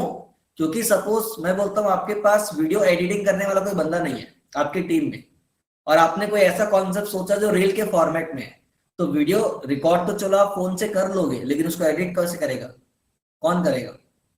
तो उसके लिए आपको पता होना चाहिए कि आपके पास बजट कितना है, ठीक है। क्योंकि यदि आपके पास लिमिटेड बजट है या आपको पता ही नहीं है बजट कितना है, और आप अपने क्लाइंट को प्रॉमिस किया हो कि एक महीने में आपको 5 रील कंटेंट प्रोवाइड करोगे, और 5 रील बनाने के लिए यदि आप आउटसोर्स करके बाहर से रील एडिटिंग करा के लेते हो, और पता चला उसका कॉस्ट 10,000 रुपए महीने का बिल बन गया, और पता चला कि आपका क्लाइंट का बजट ही टोटल 10,000 था, 10,000 आपने यदि सपोज एडिटिंग वाले को दे दिया तो आपके पास बचा क्या? 0। क्लाइंट ने थोड़ी बोला था कि आप 10,000 एडिटिंग में डालो, उसने तो आपकी अपनी सर्विस चार्ज दी थी 10,000 रुपए। अब आप यदि उसको डाल दोगे तो आपके पास क्या बचा? कुछ भी नहीं। तो जो स्टाफ रखे उसको पे क्या करोगे? 0। इसीलिए आपको पता होना चाहिए कि उस क्लाइंट के लिए कितना बजट है कि आप मार्केट में खर्च कर सकते हो उसके उस कंटेंट को रेडी कराने के लिए। क्योंकि ऑर्गेनिक तो हम क्लाइंट के लिए काम कर रहे हैं, जिससे फेसबुक या इंस्टाग्राम हमसे पैसे चार्ज नहीं कर रहे हैं, लेकिन उसमें कंटेंट डालने के लिए हम जो मेहनत कर रहे हैं उस मेहनत का तो आप चार्ज लोगे, और उसका जो चार्ज आप ले रहे हो उस चार्ज में से कुछ हिस्सा आप आउटसोर्स करने पे लिए खर्च करते हो, क्योंकि आपके पास कंप्लीट टीम नहीं है। पूरी टीम होती तो आपको बाहर से कोई भी चीज कराने की जरूरत नहीं है, तो वो पूरा पैसा आपके पास बचता। इसीलिए कितना बजट है उसका नॉलेज आपको होना चाहिए, और जब सारी चीजों का नॉलेज हो जाता है तो उसके बाद आपको ये पता होना चाहिए कि मेरे पास जो भी कंटेंट है, जो भी कॉन्सेप्ट आपने सोचा है, उसको एक कैलेंडर फॉर्मेट में, जिसे हम बोलते हैं सोशल मीडिया कैलेंडर, ठीक है, महीने भर का एक कैलेंडर बनता है। उसमें आपको रोज का कंटेंट, यदि आपके क्लाइंट ने पूरे 30 दिन का पैकेज दिया हुआ है कि रोज कंटेंट आपको डालना है, तो रोज का कंटेंट बनेगा। यदि उसने महीने में 20 कंटेंट पोस्ट करने का प्लान लिया हुआ है तो महीने में 20 कंटेंट डालोगे। तो उसके लिए क्या करना पड़ता है? एक कंटेंट कैलेंडर बनता है। कैसे बनता है वो भी दिखाता हूं, आपको अच्छे से समझ में आ जाएगा। मैं अभी यहाँ पे आता हूँ इंटर्नशिप में, सोशल मीडिया कैलेंडर। नाउ यहाँ पे आपको दिख रहा है, क्या दिख रहा है? एक सोशल मीडिया कैलेंडर का फॉर्मेट है, थोड़ा बड़ा करता हूँ ना। ऊपर में सोशल मीडिया, यहाँ पे कंपनी का नाम, जिस भी कंपनी के लिए आप काम कर रहे हो, उसके बाद सीक्वेंस, डेट, कौन सी डेट पे पोस्ट करना है। फॉर एग्जांपल आपने अपने क्लाइंट के लिए जो प्लान लिया हुआ है वो चाहता है कि 15 पोस्ट मेरे इंस्टाग्राम पे आप डालो, मतलब महीने में 15 पोस्ट, मतलब एक दिन में एक पोस्ट, और उसके बाद गैप करके फिर दूसरे दिन पोस्ट। तो आप क्या करोगे? सपोज कल से चालू करें, कल 18 तारीख है, तो आप यहाँ पे लिखोगे 18 दिसंबर 2025। अब प्लेटफॉर्म, कौन से प्लेटफॉर्म का उसने पैकेज दिया हुआ है? सपोज उसने फेसबुक और इंस्टाग्राम का पैकेज दिया हुआ है, तो यहाँ पे लिखोगे फेसबुक और इंस्टाग्राम में पोस्ट करोगे। अब दूसरा, कौन से टाइप का पोस्ट करोगे ये आप डिसाइड करते हो, ठीक है। तो आपने सपोज उसके बिजनेस के हिसाब से देखा कि मेरे को डालना है, अब कल 18 तारीख क्या है? गुरु घासीदास जयंती है, तो कल क्या जाएगा? फेस्टिवल पोस्ट जाएगा, ठीक है। अब कंटेंट, उस फेस्टिवल पोस्ट को आप किस में बनाओगे? इमेज में बनाओगे, वीडियो में बनाओगे, रील बनाओगे, मीम्स बनाओगे, क्या बनाओगे? तो मैंने बोल दिया इमेज कंटेंट बनाऊंगा। उसके बाद कॉन्सेप्ट, आपका आइडिया क्या है? मतलब फेस्टिवल पोस्ट को इमेज में तो बनाओगे, बट इमेज में क्या होगा, कैसा कंटेंट होगा, वो आपको बताना पड़ेगा। तो जो भी आपका कॉन्सेप्ट है वो आप यहाँ पे लिखोगे, ठीक है। उसके बाद कई बार ऐसा होता है कि जो कॉन्सेप्ट होता है पूरा उसको टाइप करके बताना थोड़ा मुश्किल है। मैं बोल के आपको एक्सप्लेन कर सकता हूँ, बट आप मेरे को बोलोगे लिखने के लिए, तो उतना लंबा लिखना थोड़ा सा अच्छा नहीं लगता। तो आप क्या करते हो? की पॉइंट लिखते हो, जिससे आपको पढ़ के समझ में आ जाए कि इसमें आपने क्या सोचा था और उससे रिलेटेड जो आइडिया आपने जहां से भी लिया होगा उसका रेफरेंस लिंक यहाँ डाल देते हो। फॉर एग्जाम्पल आप रिसर्च कर रहे हो और किसी का आपने रील देख लिया, या सपोज पिंटरेस्ट में आप रिसर्च कर रहे हो और आपने किसी पुराने कॉम्पिटिटर का एक पोस्ट देखा जिसने घासीदास जयंती के ऊपर बहुत अच्छा कंटेंट बनाया हुआ है, वो आपको पसंद आ गया, तो उसी टाइप का कंटेंट यदि आप अपने क्लाइंट के लिए बनाना चाहते हो तो आप अपने सीनियर को एक्सप्लेन कैसे करोगे? क्योंकि एज अ फ्रेशर आप खुद से डिसाइड नहीं कर सकते कि ये पोस्ट अच्छा है इसको पोस्ट करो, आपको अपने सीनियर को बताना पड़ेगा। इवन यदि मैं बोलता हूं कि आप एक समय के बाद सीनियर बन जाओगे तो भी आप बिना किसी से पूछे उसको नहीं डाल सकते। क्यों? क्योंकि जब नया नया क्लाइंट होता है उसको आपका टेस्ट नहीं पता, आपको उसका टेस्ट नहीं पता कि उसको किस टाइप का कंटेंट पसंद आएगा, तो हम क्या करते हैं, हम उसको 10 दिन का या महीने भर का कंटेंट रेडी करते हैं। रेडी इन द सेंस ये कैलेंडर के फॉर्मेट में, इमेज और वीडियो बना के नहीं, ये कैलेंडर के फॉर्मेट में कि ये पोस्ट हम डालने की सोच रहे हैं, ये उसका आइडिया है, ये उसका प्राइमरी टेक्स्ट होगा जो पोस्ट करते वक्त डलेगा, ये हैशटैग होगा, ठीक है, ये रेफरेंस लिंक है, ताकि देख के और अच्छे से समझ में आएगा कि आप क्या सोच रहे हो। तो आपका जो क्लाइंट होता है वो उसको देख के बताएगा कि हाँ ये आइडिया मेरे को पसंद है, कोई दिक्कत नहीं है, ये आप डाल सकते हो, ये डाल सकते हो। तो एक आध महीने के बाद उसको आपके ऊपर विश्वास हो जाता है कि आप जिस टाइप के भी कंटेंट डाल रहे हो वो अच्छा कंटेंट है और मेरे बिजनेस को बेनिफिट ही देगा। उसके बाद क्लाइंट बोलता है कि आप अपने हिसाब से जो डालने डालो, मेरे को दिखाने की जरूरत नहीं। तब एज अ सीनियर यदि आप हो तो आप अपने हिसाब से कंटेंट बनाओगे, आपको यदि वो ओके लगता है तो फिर ये जो कैलेंडर है, ये कैलेंडर जाता है आपके ग्राफिक डिजाइनर के पास। इसमें से इमेज वाला जो सेक्शन है वो ग्राफिक डिजाइनर बनाएगा, जो वीडियो वाला सेक्शन होगा वो वीडियो एडिटिंग करने वाला या वीडियो बनाने वाला जो बंदा होगा वो बनाएगा, ठीक है। और वो सब चीज होने के बाद हम क्या करते हैं, हम उसको शेड्यूल कर देते हैं। मतलब जरूरी नहीं कि कल 18 तारीख है तो मैं 18 तारीख की सुबह पोस्ट करूंगा, हो सकता है 18 तारीख आप पोस्ट करने बैठे और लाइट बोलोगे तो पोस्ट ही नहीं हो पाएगा, ठीक है, लेट हो जाएगा। तो आप क्या करते हो कि कल का कंटेंट आज पोस्ट कर दोगे, मतलब शेड्यूल कर दोगे, एग्जैक्ट कल के डेट पे जो भी टाइम आपने बोला उस टाइम पे वो पोस्ट हो जाएगा, ठीक है। सेम थिंग यदि आपने 20 तारीख का कंटेंट रेडी कर दिया तो आपको वेट करने की जरूरत नहीं, आप आज ही 20 तारीख का कंटेंट पोस्ट कर सकते हो, मतलब शेड्यूल कर सकते हो। मतलब जरूरी नहीं कि आप कल का ही पोस्ट आज कर पाओगे, आप पूरे महीने भर का कैलेंडर एक ही दिन में यदि आपने रेडी कर लिया है, चाहे वो इमेज हो या वीडियो हो या जो भी फॉर्मेट हो, आप अपलोड करके कैप्शन डाल के हैशटैग डाल के सेट कर दो, तो एग्जैक्ट वो रोज उस पर्टिकुलर डेट पे उस टाइम पे सोशल मीडिया में क्या होगा, पोस्ट हो जाएगा। क्लियर है? तो आपको क्या करना है, ये चीजों का ध्यान रखना है। ये आपका है सोशल मीडिया कैलेंडर, ठीक है। अब फॉर एग्जाम्पल आपको इतनी सारी चीजें याद नहीं रहती है, तो आपको क्या करना है, ये 4 चीजों का नॉलेज रखना जरूरी है, जिसको हम बोलते हैं क्या, pillars of social media marketing, ठीक है। जिसमें सबसे इंपॉर्टेंट चीज कस्टमर का गोल क्या है, टारगेट ऑडियंस कौन है, अवेलेबल रिसोर्सेज, टीम में कौन कौन लोग हैं, और चौथा बजट, आपका बजट कितना है। ये 4 चीज का नॉलेज आपको होना चाहिए। यदि इसमें से एक भी चीज गायब है तो फिर आप काम नहीं कर पाओगे। क्लियर है? यहां तक कोई डाउट बताइए। सर वो पिक्चर हाँ ये बस लिखने में टैग पॉइंट में हाँ नोट डाउन कर लीजिए। कोई दिक्कत नहीं, नोट कर लीजिए, हालांकि रिकॉर्डिंग भी हो रही है क्लास के बाद। अपना हाथ करता है भैया सर। जी हाँ एक बार लिखोगे ना तो याद रह जाता है वो। हाँ, नहीं कोई दिक्कत नहीं, आप नोट कर लो, चलेगा। टोटल बजट, जी ठीक है सर आगे। नाउ इसके बाद आपको क्या करना है, रेगुलर बेसिस पे आपको सोशल मीडिया प्लेटफॉर्म जो भी आपने सोचा है उसमें कंटेंट शेयर करना है, चाहे फेसबुक हो चाहे इंस्टाग्राम हो, जो भी हो। अब एक अच्छी चीज क्या है, एआई का पावर मैं बताता हूँ या हेल्प बताता हूँ।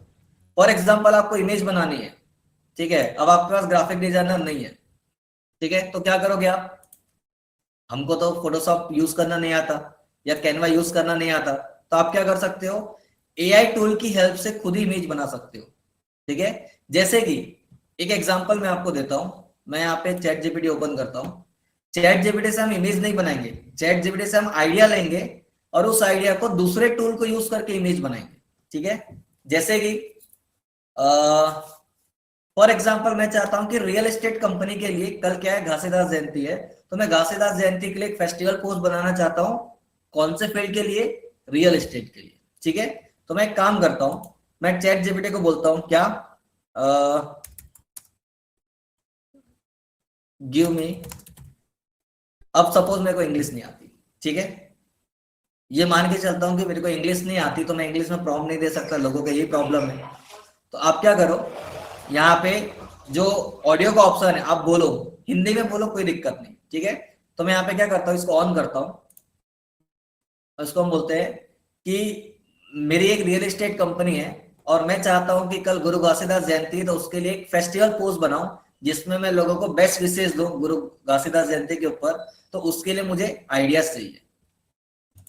अब मैंने क्या किया, यहाँ पे कमांड दिया, मतलब जो मेरे को चाहिए वो बोला, जो आपने बोला है उसको वो क्या करेगा, टाइप कर देगा, तो आपका वो मेहनत बच गया, ठीक है। अब इसने जो टाइप किया है उसको ये चेक कर लो कि उसने सही टाइप किया है कि नहीं किया है, ठीक है। अब यहाँ पे इसको मैं करता हूँ गुरु घासीदास जयंती को उसने गलत लिख दिया तो मैं ठीक कर देता हूँ, ठीक है। इसको मैं कर देता हूँ गुरु घासीदास जयंती, ठीक है। फेस्टिवल पोस्ट, तो उसके लिए आपको क्या चाहिए, आइडिया चाहिए, ठीक। पोस्ट कर देते हैं अभी।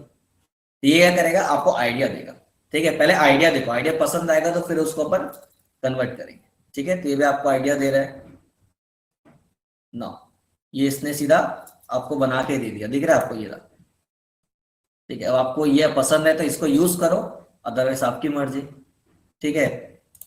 अब ये आपको आइडिया दे रहा है, इवन बना के भी दे रहा है ये, ठीक है। अब मैं इसको क्या करता हूं, इसमें से सपोज इसने रैंडम बनाया, राइट।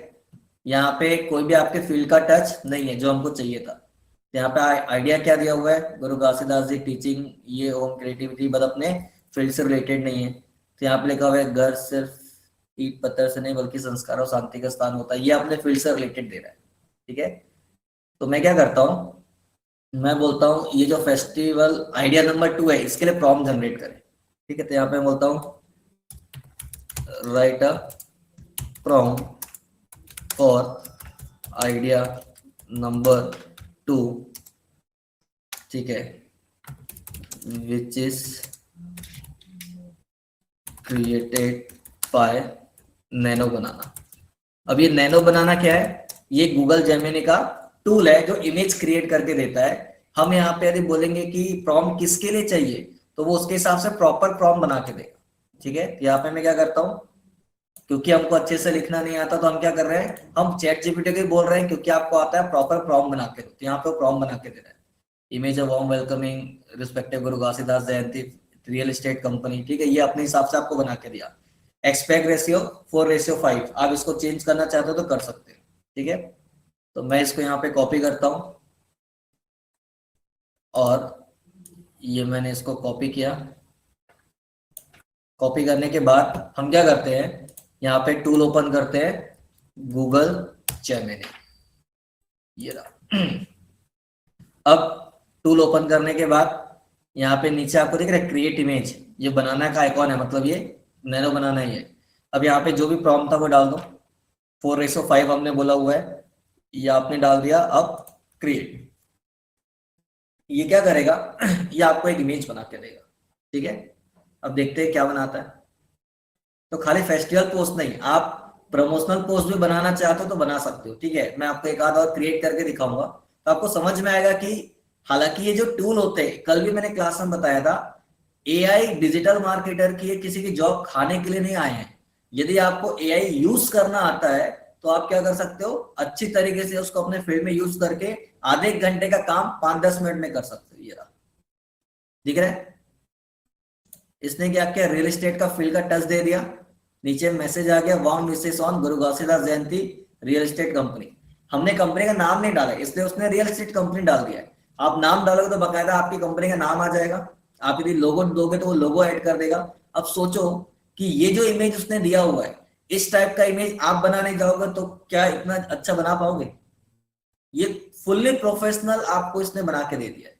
हालांकि मैंने तो एक्सपेक्ट भी नहीं किया था, मैंने अभी दूसरे क्लाइंट के लिए बनाया तो उतना अट्रैक्टिव नहीं बनाया जितना भी आपके सामने इसने बना के दिया, ठीक है। बट आपको बना के दिया है। अब आपको यदि थोड़ा बहुत एडिटिंग आती है, कैनवा का भी नॉलेज है, तो आप क्या कर सकते हो, इसको एडिट करके नीचे में कंपनी का एड्रेस डाल दो, ऊपर में कंपनी का लोगो डाल दो और आपका काम खत्म। तो यहाँ पे क्या हो रहा है, इमेज जनरेट करने का भी काम किसी और से कराने की जरूरत है, हम खुद ही कर ले रहे हैं। सपोज आप सोशल मीडिया में ऐड रन करते हो, एड रन करने के लिए इमेज चाहिए, तो अगेन यहाँ पे आके आप कर सकते हो। सेम चीज मैं क्या करता हूँ, चैट जीपीटी को ही बोलता हूँ प्रॉम्प्ट रेडी करके दे, क्योंकि सबसे इंपॉर्टेंट होता है प्रॉम्प्ट। यदि आप इमेज बनाने के लिए सही तरीके से उसको इनपुट नहीं दोगे तो आउटपुट नहीं देगा, ठीक है। तभी इसको हम क्या बोलते हैं, इसको हम बोलते हैं also write a prompt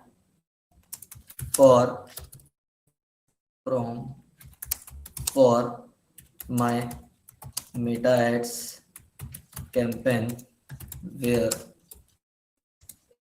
I want to sell 2 BHK flat in, मैं सारे डिटेल दे रहा हूँ, ठीक है, शंकर नगर, ठीक है, and price starting from 30 lakhs, ठीक है, ये मैंने डाल दिया। अब यदि कोई कांटेक्ट करेगा तो कांटेक्ट नंबर भी आपको डालना है, तो यहाँ पे आप डाल दो ऑल्सो एड कांटेक्ट नंबर, जो भी आपका नंबर है यहाँ पे मैं डाल देता हूँ also add my contact number as CTA, मतलब कॉल टू एक्शन बटन, ठीक है। आपका नंबर क्या है, सपोज 7879787978, जो भी अभी डमी नंबर मैंने डाल दिया, क्योंकि आपको खाली बताना है कि AI की पावर क्या है, ठीक है, या कैसे इमेज बनता है। अब इसको मैंने बोला अगेन पेस्ट। अब ये इस 2 लाइन को प्रॉपर वो क्या करेगा, प्रॉम्प्ट में रेडी करेगा, ताकि वो अच्छे तरीके से आपका इमेज बना पाए। अब यहाँ पे देखो उसको प्रॉम्प्ट में कन्वर्ट कर रहा है कि high converting real estate advertising creative चाहिए for Meta ads promoting 2 BHK residence in Shankar Nagar, ठीक है। यहाँ पे flat starting from call to action सब डाल दिया, ठीक है। एक्सपेक्ट रेशियो 1:1 एंड 4:5, क्योंकि दोनों यूज होता है, तो ये 2 बना के देगा। अब मैं इसको क्या करता हूँ, सेलेक्ट करता हूँ प्रॉम्प्ट को। आपको कहीं पे कोई डेटा चेंज करना है तो आप चेंज कर सकते हो, कोई प्रॉब्लम नहीं है, ठीक है। अभी मैं इसको कॉपी करता हूँ और ये रहा, ये हमने कॉपी किया। वापस यहाँ पे आते हैं और नीचे में इसी में कर देते हैं पेस्ट, ठीक है। अब नेक्स्ट मतलब जनरेट, तो ये क्या करेगा, ये आपके प्रॉम्प्ट को एनालाइज करेगा, चीजों को समझेगा और वो यहाँ पे आपको इमेज बना के देगा। हार्डली 1-1.5 मिनट का टाइम लेता है। तो देखते हैं ये क्या इमेज बना के देगा, क्योंकि ये 2 इमेज बनाएगा। तो क्या बना रहा है, इससे आपको समझ में आएगा कि एक फ्रेशर यदि अपने नॉर्मल एड के लिए भी इमेज बनाना चाहता है, आप यदि कैनवा सीखने जाओगे और फोटोशॉप सीखने जाओगे तो वो आउटपुट एज अ फ्रेशर नहीं आ पाएगा। लेकिन आपको यदि AI टूल का नॉलेज है तो आप एज अ फ्रेशर प्रोफेशनल से भी अच्छा आउटपुट ला सकते हो, ठीक है। वो आपको देख के समझ में आ जाएगा, ठीक है। किसी के बोलने पे विश्वास करने की जरूरत नहीं है, ठीक है। देखते हैं क्या बनाता है ये। तब तक आपको कहीं कोई दिक्कत कोई डाउट है तो पूछ सकते हो, ठीक है, क्योंकि ये आज का हमारा लास्ट टॉपिक है, ठीक है। इसके बाद आपको लगता है कि सब चीज ओके, आगे कंटिन्यू करना है तो आप कंटिन्यू कर सकते हो। हालांकि कल मैंने सारी डिटेल दे दी थी, फिर भी यदि आपको लगता है कि कुछ डाउट्स है, कुछ पूछना है, तो आप बिंदास पूछ सकते हो, ठीक है ना। ये 2 इमेज उसने बना दी है, ये रहा, ये 1:1 मतलब स्क्वायर फॉर्मेट में। अब आप सोचो वो क्या बना रहा है, किस क्वालिटी का बना रहे हो वो आप देखो। आप यदि चाहो कि ये जो बैकग्राउंड में इमेज उसने दी हुई है प्रॉपर्टी की, ये आपके प्रोजेक्ट की डाले, तो आप इमेज अपलोड कर दो अपना उस पर्टिकुलर प्रॉपर्टी का और नीचे मेंशन कर दो use this image as a reference, ठीक है। तो वो क्या करेगा, ये डमी प्रॉपर्टी के बदले आपकी प्रॉपर्टी का फोटो डाल देगा, ठीक है। तो ये आपको सही तरीके से डाल दे। यहाँ पे आप अपना लोगो डाल दो, जो नंबर आपने बोला था वो नंबर डाल दिया, सारा स्पेलिंग एकदम परफेक्ट है। 2 BHK flat in Shankar Nagar starting from 30 lakhs। इसी चीज को आपने 1:4:5 में बोला, तो उसी को उसने 4:5 में भी बना दिया, स्क्वायर में भी बनाया, 4:5 में भी बना दिया। तो आप क्वालिटी ऑफ इमेज देखो, ठीक है। तो ये काम करता है AI। इसी तरीके से आप वीडियो भी बना सकते हो, बट ये जो टूल है गूगल जेमिनी, ये YouTube साइज का ही वीडियो बनाता है और मैक्सिमम 8 सेकंड का ही वीडियो बनाता है। तो आपको यदि बड़ा वीडियो बनाना है तो मल्टीपल वीडियो बनाओ 8-8 सेकंड का, उसको मर्ज कर लो एडिटिंग टूल के थ्रू। या आपको एक साथ 15-20 सेकंड 30 सेकंड का लंबा वीडियो बनाना है तो फिर पेड वर्जन पे जाना पड़ेगा और गूगल जेमिनी में नहीं, दूसरे टूल यूज करना पड़ेगा, ठीक है। बट AI आपको ये सारे पावर देता है कि आप ये सब बिना किसी की हेल्प खुद भी कर सकते हो, ठीक है। तो यहाँ तक कोई दिक्कत, कोई डाउट, कुछ ऐसी चीज जो समझ में नहीं आई, पूछना है तो आज पूछ सकते हो, नहीं तो फिर आज की क्लास अपन यहीं पे क्लोज करते हैं। ये आपका सेकेंड डे था डेमो का, 2 दिन का हमारा डेमो था। अब आपको लगता है कि सब चीज ओके है, समझ में आ रहा है, आगे कंटिन्यू करना चाहिए, तो फिर आप आगे कंटिन्यू कर सकते हो।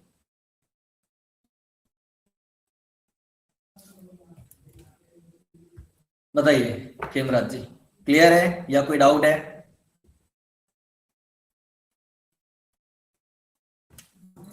माइक ऑन करके बोल सकते हो। हाँ क्लियर है सर, क्लियर है। क्लियर है जी। आगे कंटिन्यू के लिए कैसे रहेगा सर? ये क्लासेस इसी टाइम में हो कैसे हो गई है? कल का मैं सेशन नहीं देख पाया था ना, इसलिए पूछ रहा हूँ। नहीं कोई दिक्कत नहीं, मैं आपको एक बार बता देता हूँ कि ये तो चलो 2 दिन का डेमो क्लास था। एक्चुअल जो क्लास होता है मैं आपको एक बार दिखा भी देता हूँ तो ज्यादा अच्छे समझ में आएगा क्या क्या टॉपिक है, कैसा है। ठीक है, ये हमारा स्लाइड वापस ओपन करते हैं, सीधा टू द पॉइंट आते हैं हम। यहाँ पे कहाँ गया, ये रहा। ठीक है ना, सबसे पहली चीज, यदि आप ये कोर्स प्लान कर रहे हो तो आपके पास लैपटॉप या डेस्कटॉप होना चाहिए, क्योंकि आप प्रैक्टिकल किससे करोगे।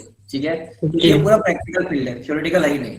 इसीलिए मैं ये नहीं चाहता कि आप क्लास ज्वाइन करके पैसे बर्बाद करो और वापस 3 महीने के बाद वहीं के वहीं रहो जहां आ जाओ। ठीक है, इसीलिए लैपटॉप डेस्कटॉप कोई भी एक होगा चल जाएगा। दूसरा, इंटरनेट कनेक्शन होना चाहिए। तीसरा, कम से कम 3 घंटा आपके पास होना चाहिए। 1.5 घंटा क्लास का टाइमिंग और 1.5 घंटा क्लास के बाद जब आप प्रैक्टिस करोगे। ठीक है, कंटिन्यू में नहीं होगा तो भी कोई दिक्कत नहीं है, लेकिन 1 आध घंटा एक्स्ट्रा क्लास के बाद होना चाहिए ताकि उस टास्क को आप कंप्लीट कर पाओ, तभी आप प्रैक्टिकली सीख पाओगे। अदरवाइज वही के वहीं रहोगे, थ्योरेटिकल हो जाएगा आपके लिए। ठीक है, लगभग ये 40 मॉड्यूल है जो कवर होगा आपके पास। में भी शायद कोर्स का कंटेंट मैंने भेजा होगा, यदि नहीं आया है तो कोर्स का ब्राउजर में आपको क्या करूंगा, भेज दूंगा। ठीक है, हाँ, मैं आपको फॉरवर्ड कर दूंगा, उसमें सारे 40 मॉड्यूल डाले हुए हैं। इसके बाद 10 सर्टिफिकेशन होते हैं जो गूगल के साइट से होते हैं, प्लस अलग अलग होते हैं, वो कवर होता है। आप क्लास के बाद इसका ऑनलाइन एग्जाम होता है, ये सब फ्री है। एग्जाम जो होते हैं ये सारे फ्री होते हैं। आप गूगल की वेबसाइट में जाके एग्जाम दो, क्वेश्चन मार्क मतलब ये मल्टीपल चॉइस जैसे क्वेश्चन होते हैं, टाइमर ऊपर चलता रहता है, 1 घंटे का टाइम होता है, किसी में 1.5 घंटे का टाइम होता है। लेकिन एग्जाम देने के बाद यदि 80% मार्क्स आएगा या उससे ऊपर आएगा तब आपको वो सर्टिफिकेट जनरेट करता है, मतलब आप पास हो, अदरवाइज आपको फेल कंसीडर करता है। ठीक है, लेकिन ऐसा नहीं है कि एक बार आप यदि सर्टिफिकेट नहीं निकाल पाए तो दोबारा नहीं निकाल पाओगे। खाली 24 घंटे के लिए वो आपका वो जीमेल आईडी को ब्लॉक करता है। 24 घंटे बाद दोबारा आप एग्जाम दे सकते हो, और यदि 80% से ऊपर मार्क्स आएगा तो सर्टिफिकेट निकाल सकते हो। ठीक है, लेकिन ये जितने भी सर्टिफिकेट होते हैं गूगल के, ये सब सिचुएशन बेस होते हैं। मतलब यदि आपको एक्सपीरियंस है तो आप इजीली इसको निकाल लोगे, बट एक्सपीरियंस नहीं है तो आप एक बार में सर्टिफिकेट नहीं निकाल पाओगे। ठीक है, और कंपनी को भी पता होता है कि कोर्स के बाद तुरंत यदि कोई सर्टिफिकेट निकाल लिया, इसका मतलब उसने गलत तरीके से वो सर्टिफिकेट निकाला है, क्योंकि बिना काम किए आप कैसे सिचुएशन को हैंडल कर पाओगे।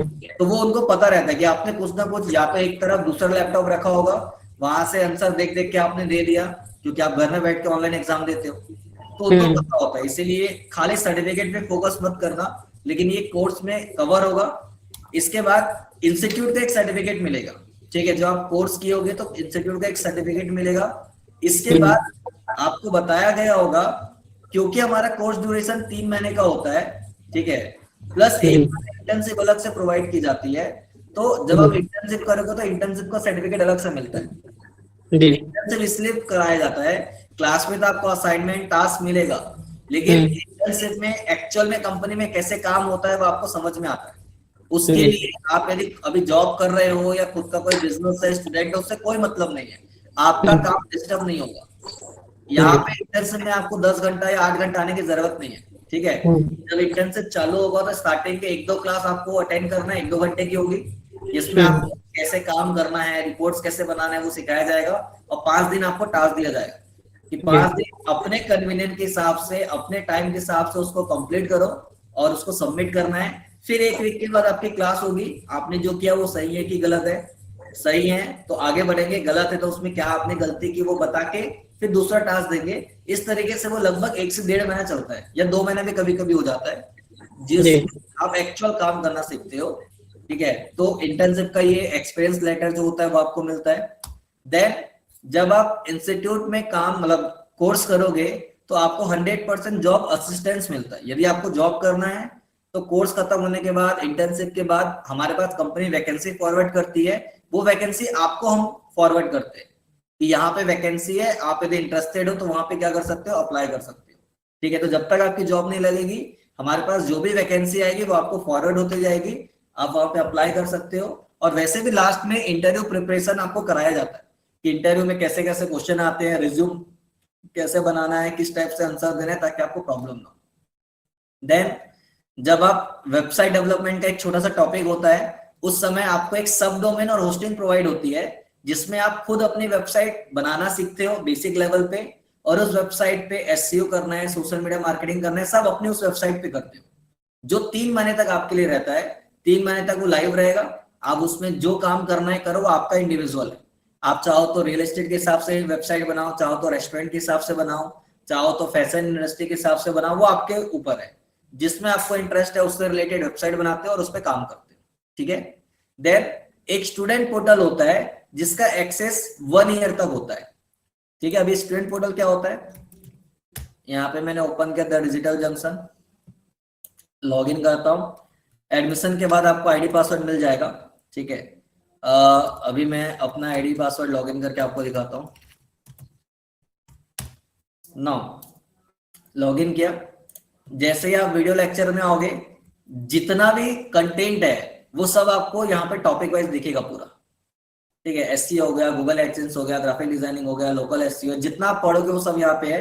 अब जो क्लिक करोगे उसके अंदर उससे रिलेटेड वीडियोस आपको मिलेंगे। ये 1 वे वीडियो रिकॉर्डिंग है। ये इसलिए दिया जाता है कि कभी आप कोई दिन क्लास, जैसे आपने बोला कल क्लास अटेंड नहीं कर पाए, ठीक है, बहुत सारी चीजें छूट गई, चलो कल का तो इंपॉर्टेंट नहीं था, चल जाएगा, लेकिन आज की क्लास इंपॉर्टेंट थी, आगे कंटिन्यू करो ना करो अपनी जगह है, लेकिन कोई क्लास अगर मिस होती है तो यहाँ से आप वो टॉपिक कवर कर सकते हो। फिर भी यदि आपको नहीं समझ में आता तो आप पहले से इन्फॉर्म कर दोगे, तो क्लास से आधा घंटा पहले या क्लास के बाद वो टॉपिक आपके लिए रिपीट हो जाएगा ताकि आपको चीजें समझ में आ जाएगी। ठीक है, तो हर टॉपिक का आपको यहाँ पे वीडियो फॉर्मेट में लेक्चर मिल जाएगा, स्पेशली फॉर ऑनलाइन स्टूडेंट। ये तो अपनी जगह है, जैसे अभी क्लास चल रही है, लाइव क्लासेस चल रही है, ऐसे रोज जो क्लास होगी वो लाइव होगी और उसकी रिकॉर्डिंग आपको मिलेगी।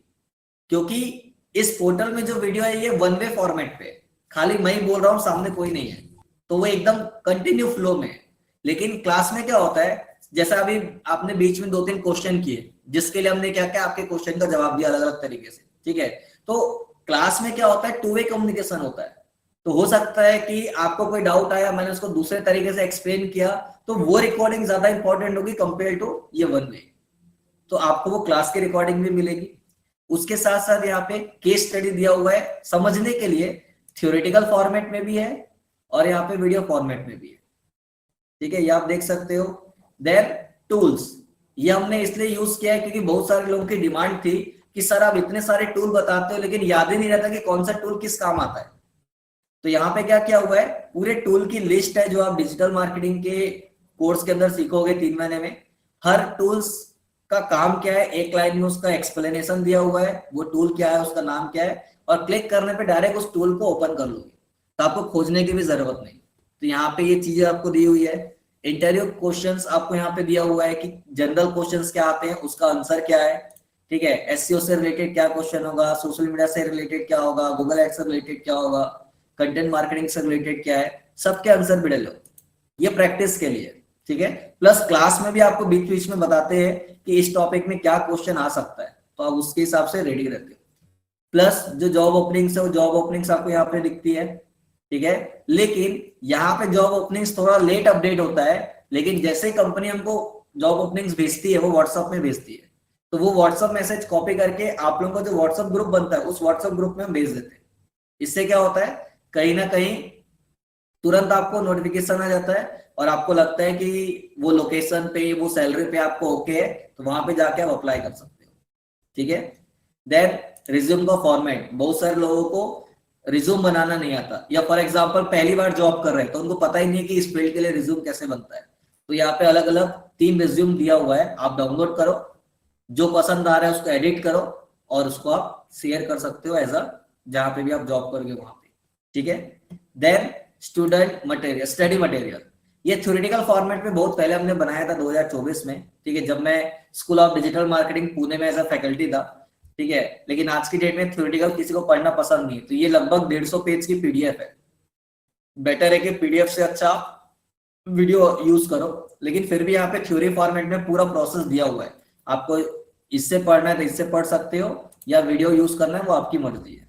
देन डाउनलोड मटेरियल्स, जब आप अलग अलग टॉपिक पढ़ते हो तो कुछ फॉर्मेट आपको बनाने पड़ते हैं, तो वो मेहनत न करने से अच्छा यहाँ पे दिया हुआ है कि ऑन पेज रिपोर्ट का फॉर्मेट क्या होता है, ऑफ पेज का फॉर्मेट क्या होता है। अभी हमने सोशल मीडिया कैलेंडर देखा आज, तो सोशल मीडिया कैलेंडर का फॉर्मेट क्या है, यही से डाउनलोड करके आप काम चालू कर सकते हो।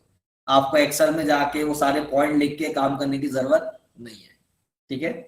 प्लस एग्जाम देना है, आपको नहीं पता चल रहा है कि गूगल एड्स का एग्जाम कहाँ से दे, यहाँ पे लिंक डाला हुआ है, गूगल एडिक्स हो गया, गूगल एड्स हो गया, यहीं पे क्लिक करो, आप सीधा न्यू टैब में चले जाओगे, अपने जीमेल आईडी से लॉगिन करो, जिस जीमेल आईडी में आपका प्रॉपर नाम है, क्योंकि एग्जाम देने के बाद जो जीमेल आईडी यूज करेगा उसमें जो नाम होगा वही नाम से सर्टिफिकेट मिलेगा, ठीक है। तो आप वो एग्जाम दे सकते हो। और लास्ट में जब आपका कोर्स हो जाता है और आपको सर्टिफिकेट चाहिए, तो लास्ट में इंस्टीट्यूट का एक एग्जाम होगा, पहले एग्जाम होता था, अब एक प्रोजेक्ट होता है कि आपको एक रियल बेस्ड सिचुएशन दी जाती है, जिसपे आपको पूरा डिजिटल मार्केटिंग इंप्लीमेंट करना है और एक स्ट्रेटेजी बनानी है कि उस बिजनेस के लिए आप क्या क्या कर सकते हो, कैसे कैसे कर सकते हो, क्या कॉन्सेप्ट है, ताकि हमको समझ में आए कि आपने जो पढ़ा है वो किस तरीके से आप यूज कर रहे हो और कहाँ पे दिक्कत आ रही है। फिर उसके बाद आपको सर्टिफिकेट मिलता है, ठीक है। तो ये जो पोर्टल है इसका एक्सेस 1 साल तक आपके पास रहता है, ताकि कभी भी कोई दिक्कत है, डाउट है, तो आप क्या कर सकते हो, यहाँ से एक्सेस करके नॉलेज ले सकते हो। प्लस इंटर्नशिप तो आपको मिलता ही है, 6 महीने की एक्स्ट्रा मेंबरशिप हम प्रोवाइड करते हैं।